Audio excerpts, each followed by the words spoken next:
자, 다음으로는요. 음주운전 사고로 물을 일으켰던 문 전 대통령의 딸 문다혜 씨 얘기를 한번 해보겠는데, 자, 문 씨가 음주운전 사고 말고도요. 본인 소유했던 서울 영등포하고 제주 이 불법 숙박업 운영했다는 의혹도 받고 있는데, 자, 변호사님, 이 경찰이 불법 숙박업 정황이 담긴 이 CCTV를 확보했다, 이런 얘기가 나옵니다. 그렇습니다. 지금 오피스텔과 제주도에 있는 이 주택들이 지금 문제가 되고 있는데, 네. 그러니까 공유 숙소를 예약해주는 그런 어플리케이션에 네. 지금 이 오피스텔이나 제주도 주택이 등재가 되어 있었고, 만약 실제로 영업이 이루어지고 금전적인 이득을 취득했다면 이런 공유 숙박업을 운영을 하려면 일단 숙박과 관련된 그런 신고가 있었어야 되는데 그런 신고를 취하지 않은 점이 문제가 되고 있고, 특히 지금 이 영등포구 오피스텔 같은 경우에는요, 원래 오피스텔에서 이렇게 숙박업을 운영할 수 없는 것으로 되어 있어서 공중위생법 위반 문제도 지금 발생을 하고 있거든요. 그렇다면 중요한 부분은 실제로 그렇게 숙박업이 이루어졌는가에 대한 네. 입증이 필요한데, 지금 경찰에서 내사에 착수해서 수사가 진행 중인 상황인데, 지금 CCTV, 그러니까 해당 오피스텔에 누군가 출입하는 그런 모습들이 확인이 되었다는 이야기가 나오고 있습니다. 그러니까 이 주인이 아니라 많은 사람들이 다양하게 오갔다, 그런 사실 찍혔다.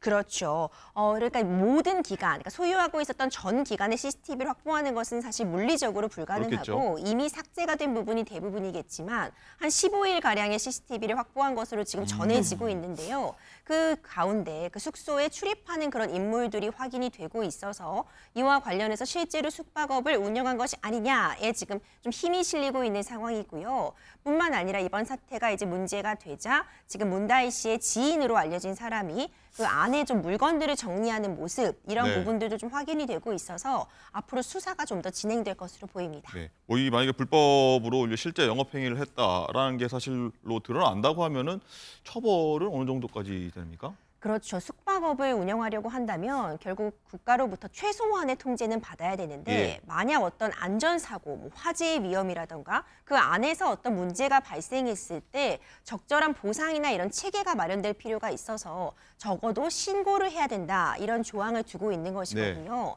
만약 이런 부분을 득하지 않고 영업을 했다면은 공중위생법 위반으로 2년 이하의 징역 또는 2천만 원 이하의 벌금에 처해질 수도 있는 사안입니다. 네.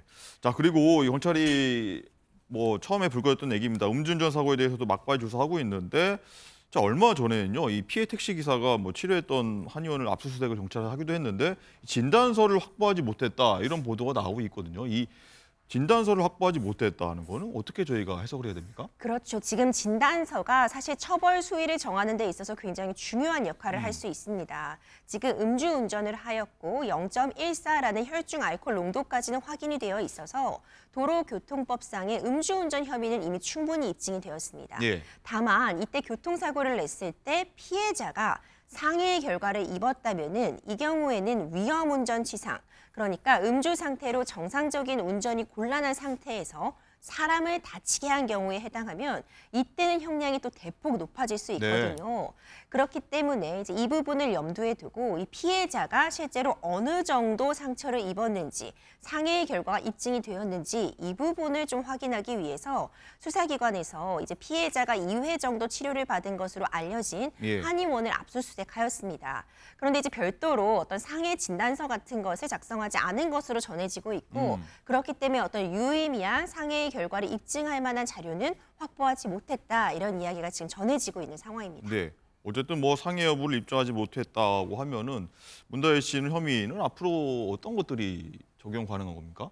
그렇습니다. 그러니까 상해 여부까지가 확인이 되지 않는다면 앞서 말씀드린 것처럼 결국 음주운전 혐의까지만 적용이 될 수 있을 텐데, 이 0.14라는 이 혈중 알코올 농도가 면허 취소에 넉넉하게 해당하는 수치임은 물론이고요.